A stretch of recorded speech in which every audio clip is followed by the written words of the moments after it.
এক কিংবা দুই নয়, টানা ১৩ বছর ধরে শত শত রোজাদারদের মাঝে ইফতার বিতরণ করছে বাসাবোর বৌদ্ধ ধর্মরাজিক মহাবিহার। দুস্থ থেকে উচ্চবিত্ত যে কেউই নিতে পারবেন এই ইফতার।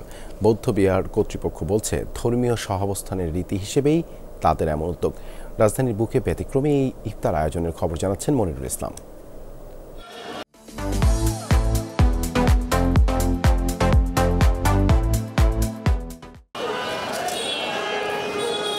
বাংলাদেশে হয়তো এমন চিত্র আর খুঁজে পাওয়া যাবে না। বৌদ্ধ বিহারে চলছে ইফতার বিতরণের আয়োজন। ঘড়ির কাঁটা 4:30 থেকে 5টা বাজতেই শুরু হয়ে যায় মানুষের সারি। রাজধানীর বাসাবোর ধর্মরাজিক বৌদ্ধবিহারের প্রতি রমজানের চিত্র এটি। বিকেল হলেই ইফতার সংগ্রহের জন্য বিহার চত্বরের মধ্যে আসতে থাকেন মানুষ।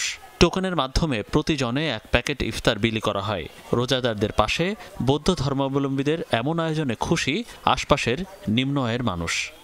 এটা খুব সওয়াবের কাজ, ঠিক আছে, এটা আমরা অনেক খুশি। মুগদের থেকে আসছি নিতে।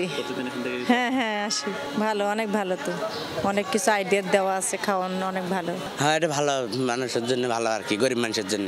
আল্লাহর কাছে কই, আল্লাহ তুমি সুস্থ রাখো, আল্লাহ তুমি আরো এগো দাও, বেশি বেশি করে দাও। ইফতার বিতরণের শুরুটা হয়েছিল 2012 সালে বিহারের প্রয়াত মহাধ্যক্ষ বিশুদ্ধানন্দ মহাথেরোর হাত ধরে। 2020 সালে তিনি মারা গেলেও ইফতার কর্মসূচি চলতে থাকে। কর্তৃপক্ষের ভাষায়, ধর্ম যার যার, উৎসব সবার, এই আদর্শের একটি উৎকৃষ্ট কর্মসূচি ইফতার বিতরণ।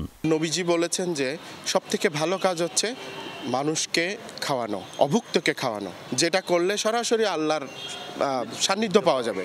মানে রোজার সময়ে আমাদের এই যে ছোট্ট একটা উপহার, এটাও অনেক বড় কিছু। আমরা সেখানেই আমাদের পরিতৃপ্তি, আর কিছু না। দুস্থ মানুষ আছে যে রমজান মাসের মধ্যে অনেকে ইফতার করতে পারে না, অনেকে বিভিন্ন বাসা বাড়ি বা বিভিন্ন জায়গায় যায়, কিন্তু অনেকে দেখা যায় তিরস্কার হয় বা এই হয় সেই কারণে বিশেষ করে আমাদের এই উদ্যোগ। প্রতিটি ধর্মই শান্তির বাণী পৌঁছে দেয়। শান্তি প্রতিষ্ঠার একটি বড় মাধ্যম মানব সেবা। মানুষের পাশে দাঁড়ানোতে প্রয়োজন হয় না কোনো ধর্মীয় পরিচয়ের। সব ধর্মের উপাসনালয়ে মানব সেবা কর্মসূচি বাড়ানো গেলে ধর্মীয় হানাহানি কমবে বলে মত আয়োজকদের।